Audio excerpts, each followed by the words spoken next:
Welcome to the Total Wireless store, where total confidence awaits. I need to keep up with my teens this summer without sweating high cell phone bills. Don't worry, you got this with Total Wireless. We have plans to fit all your family's needs starting at just $25 on the nation's best 4G LTE network. I won't miss a thing. Now you can focus on the important stuff, like arguing about curfew. Discover the Total Wireless stores and get total confidence. The latest phones, the best network, all at great prices. Now open in Miami. Refer to the latest terms and conditions of service at TotalWireless.com. Source material bonus content.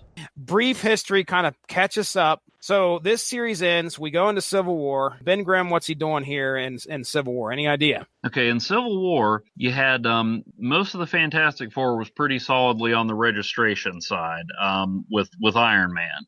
And it's been a while since I've read this, but Ben, as I understood it, he didn't necessarily disagree with the idea of registration, but he wasn't going to go out there and hunt down and arrest his friends. Yeah. So Ben was actually a conscientious objector and spent most of the superhero Civil War in France. Okay. But he had one of my favorite moments in Civil War because, as things go on, there's a hero killed. Sue and Johnny start questioning things and actually go over to the Resistance. Mm-hmm. And then you got that big knockdown drag out at the end, and there's a lot of collateral damage. Something happens. There's some people in danger, and Sue's trying to save them. And I think there was a bus, and somebody stops this bus that was careening toward these people. And it's Ben Grimm, and he says, "Susie, get your head in the game. We got to save these people." He's not there to bust anybody's heads, to punch out Iron Man or stop Cap. He's there to do what they should be doing, and that's protecting the people, which is what if you remember, Captain America finally realizes and why he stands down. Yep. So that was just a great Ben Grimm moment. He's like, yeah, I'm not here to beat up and argue. I'm here to keep people safe. If I remember correctly, you said he was a conscientious objector, and you're right. I think one of his biggest issues, if I remember correctly, was he watched how this whole debate took its toll on the Fantastic Four, because Reed and Sue really start going at it. Yeah. I mean, Sue is like, at one point, I thought divorce was going to be occurring, because it felt like it was that bad. It was that big of a divide between the two. And that's why they left. And you had that time when Black Panther and Storm took over in the Fantastic Four. Reed and Sue went to spend some time together, and so it was Thing, Human Torch, Black Panther, and Storm made up the Fantastic Four for a while. Okay.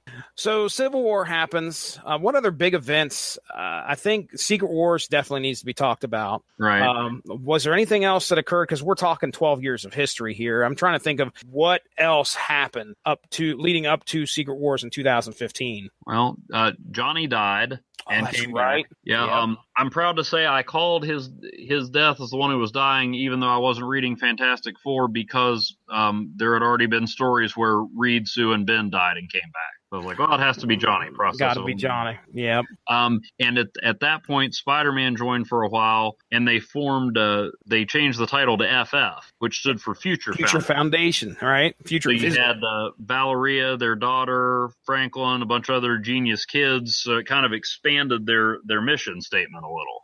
Yeah, Spider-Man had this was the white costume, right? Yep. Okay. Gotcha. And so you had that, and then you had a run by Matt Fraction, and then Jonathan Hickman, who ended up writing Secret Wars, took over for Fantastic Four, carried a lot of his story from Fantastic Four into Secret War. I mean, it was this, line-wide, status quo altering story, but what it came down to was Mr. Fantastic versus Dr. Doom. Yeah, it did. That was the final event. We covered this. That was the only event that we covered here on this show in real time. As they dropped, we would do a show on the issue the day it dropped. You could probably put together I think it was 8 and then 9 issue, 9 episode run as we talked about each issue as it dropped. But yeah, it come right down to it. Yeah, it was Reed Richards versus Dr. Doom.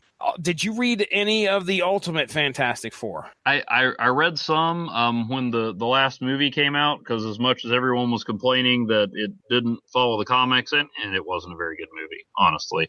But it had a lot in common with Ultimate Fantastic Four. Did it? Okay. So I read about the first 3 or 4 volumes of that. What do you think of the character portrayal of Ben Grimm over there? I liked it okay. It was younger, and which was, I think, a good thing, because I mean, what Ultimates didn't need to do was just rehash a bunch of stories. Yeah. And so it was just a different version of them. It didn't necessarily connect with me, but honestly, a lot of the early Ultimate comics kind of turned me off. Yeah, well, I was going to say, I know we got some really different takes when it comes to the Ultimates. Yeah. So I know, because I mean, like, the Hulk was like this horrible savage beast, and yeah, I mean, we had some pretty bad stuff that happened in that. That's what turned me off. Yeah.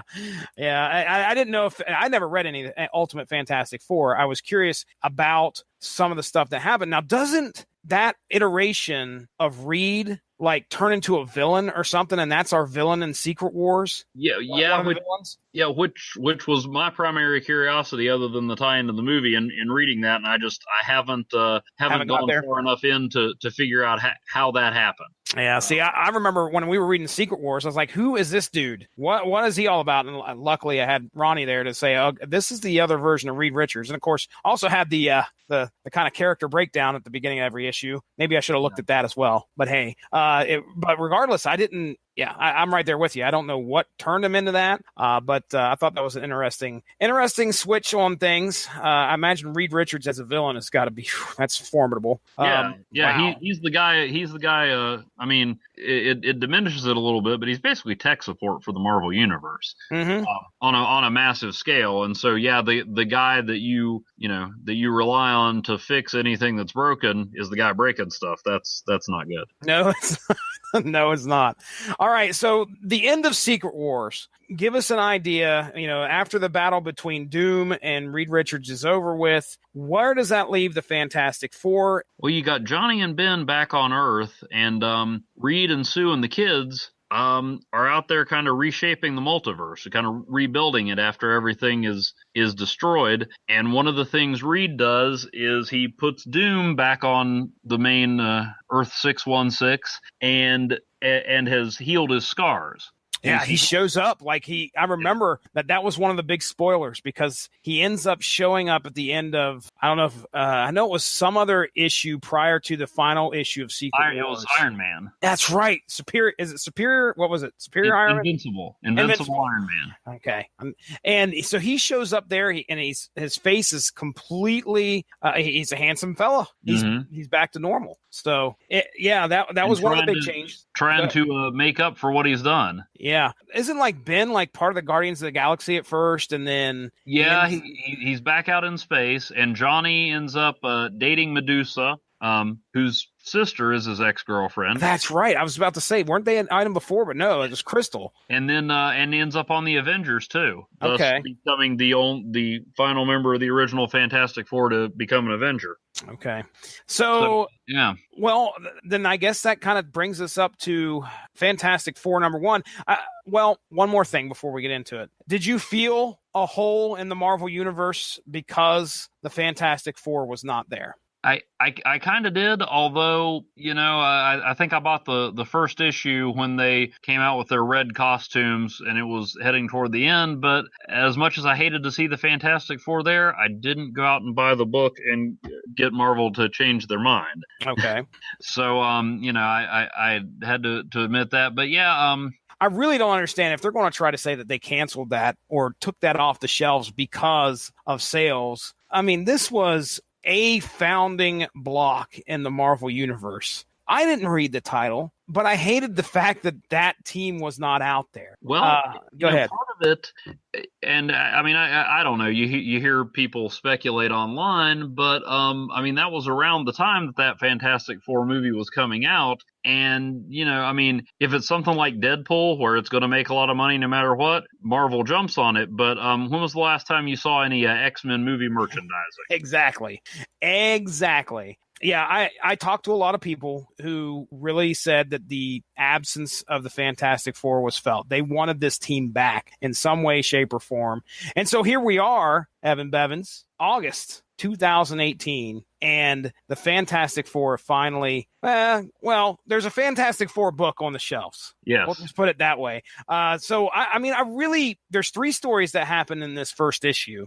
The last one is like, I think, 1 page. So it's not really that groundbreaking. But our first, although it meant a lot to me because it torpedoed my only criticism of the first issue. Okay. All right. Well, so the first story, Signal in the Sky, really is. There's a few key events that happen in here. Obviously, we know that somehow the family's going to get back together. But really, this is a lot of what's going to happen prior to that occurring. Johnny has to come to grips that Reed, Sue, and the kids are gone, and that all occurs after some punk kid from Yancey Street, yet again, these kids from Yancey Street, get a Fantastic Four flare gun and shoots it up into the sky, getting Johnny's hopes up, and Ben Grimm unfortunately falls into a bit of a depression in regards to that. But yeah, so Johnny has to come to grips with the fact that, they're gone. And he's been holding on to this hope that if anybody could make it back, it would definitely be Reed figuring out a way to bring everybody back together again.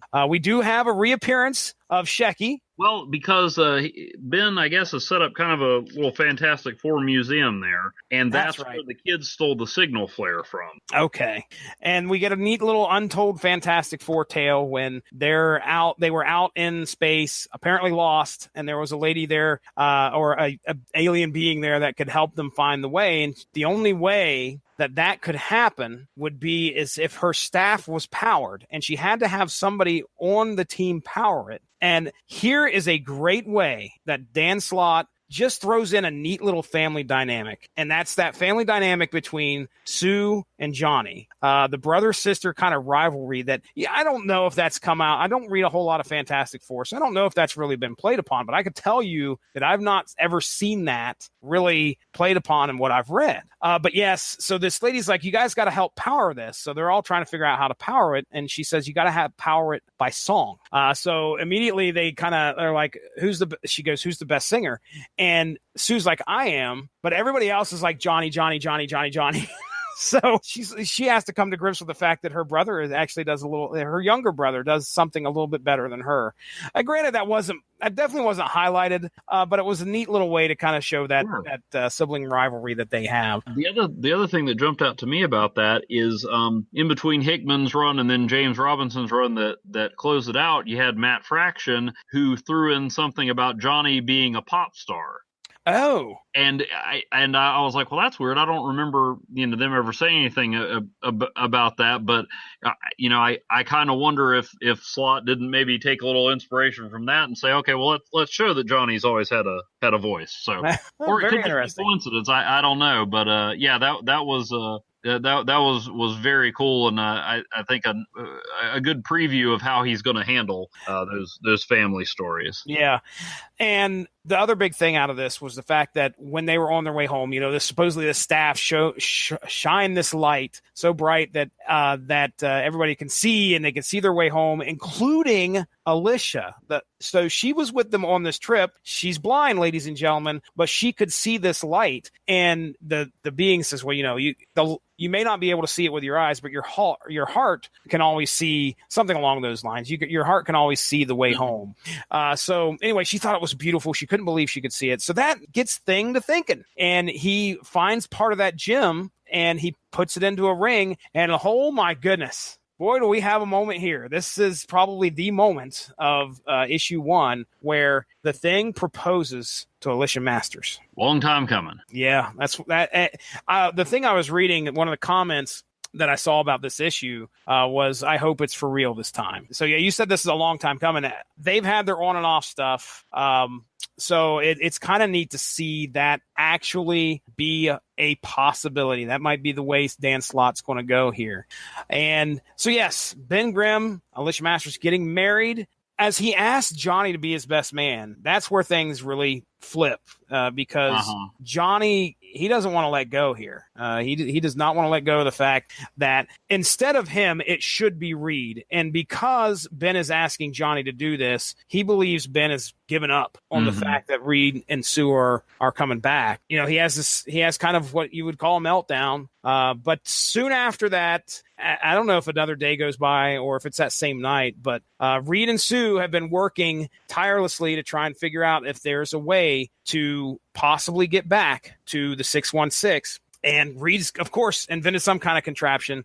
And at the end of the issue, there is a large 4 in the sky. And ladies and gentlemen, it's not just in the sky, it's in space. It is huge. Everybody practically on one side of the earth can see this thing, I'm sure.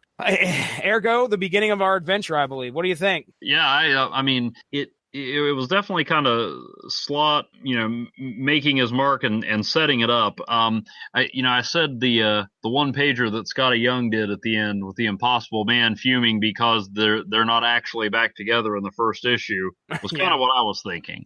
And they sort of torpedoed that, but and that flashback, you did see them together. You did get a taste of Dan Slott writing the Fantastic Four and kind of linking it to the past. So yeah, I'd been reading Marvel 2-in-1, the revamp of my favorite series that Chip Zdarsky's been writing that was based on the idea that the Thing and Johnny realize they're losing their powers because Reed and Sue aren't there anymore.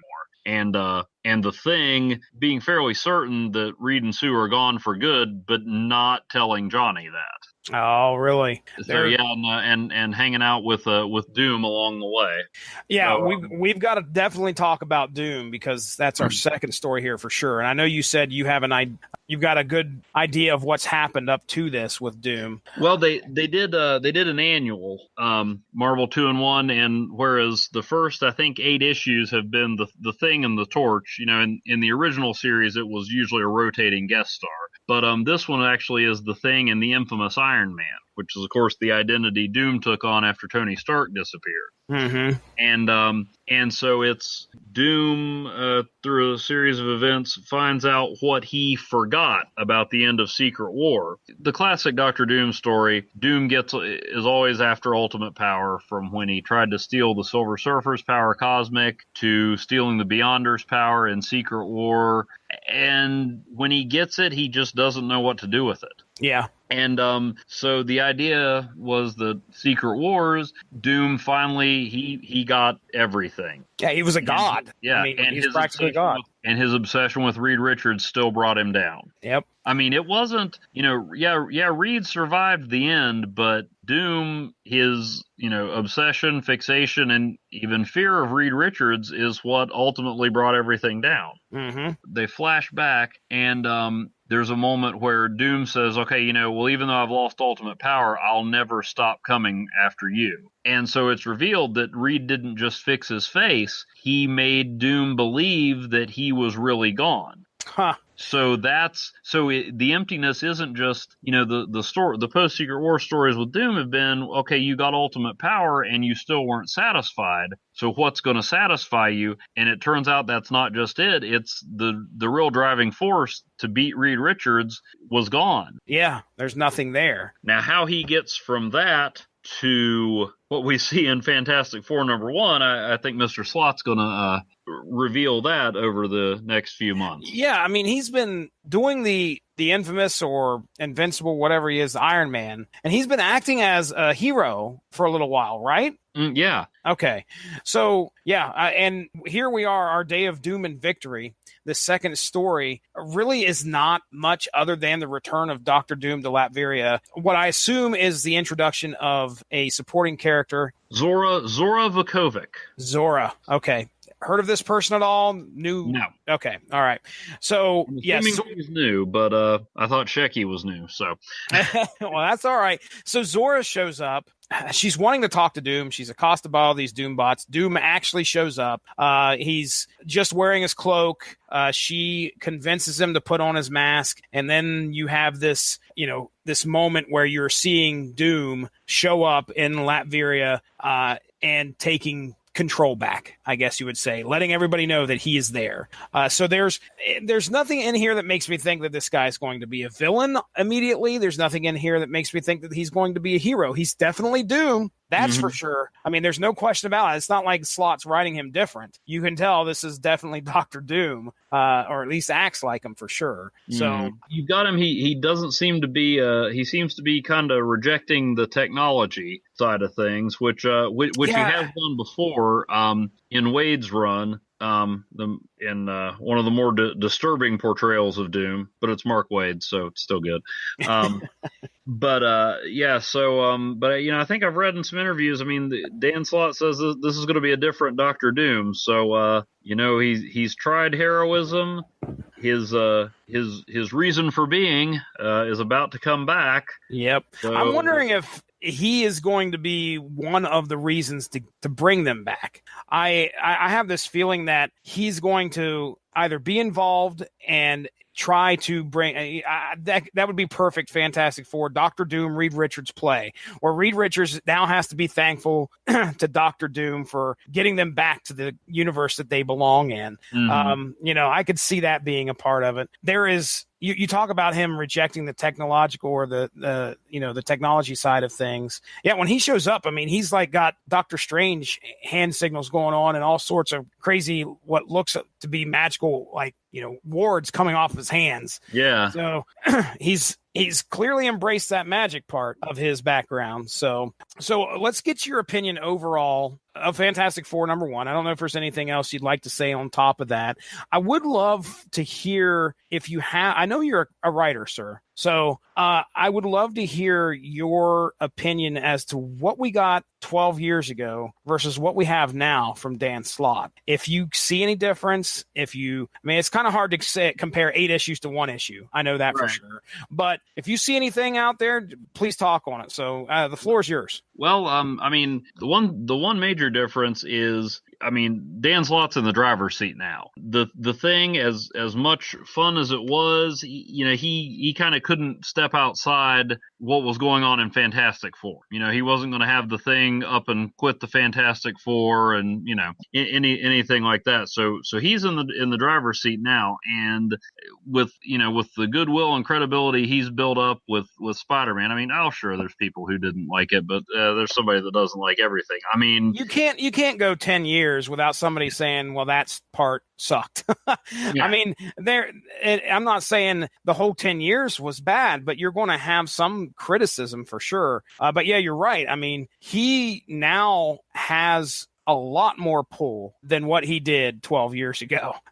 He's got to be at this point the only writer outside of, the most influential writer outside of Stan Lee when it comes to Spider-Man. Mm-hmm. Yep. The fact is that the Fantastic Four, even though a lot of us didn't expect we'd ever see them totally gone, have kind of fallen by the wayside. So, and then here you've got, especially now that Bendis has left for DC, the biggest gun in Marvel's arsenal out to redefine their longest, with the exception of the Torch and Captain America, but one of their longest running flagship titles. And I do expect a lot of humor, like we got in the Thing, and like we got throughout his run on Spider-Man. But he showed, he's up there with guys like Peter David and Joss Whedon to me as far as being able to balance humor and drama. Yep.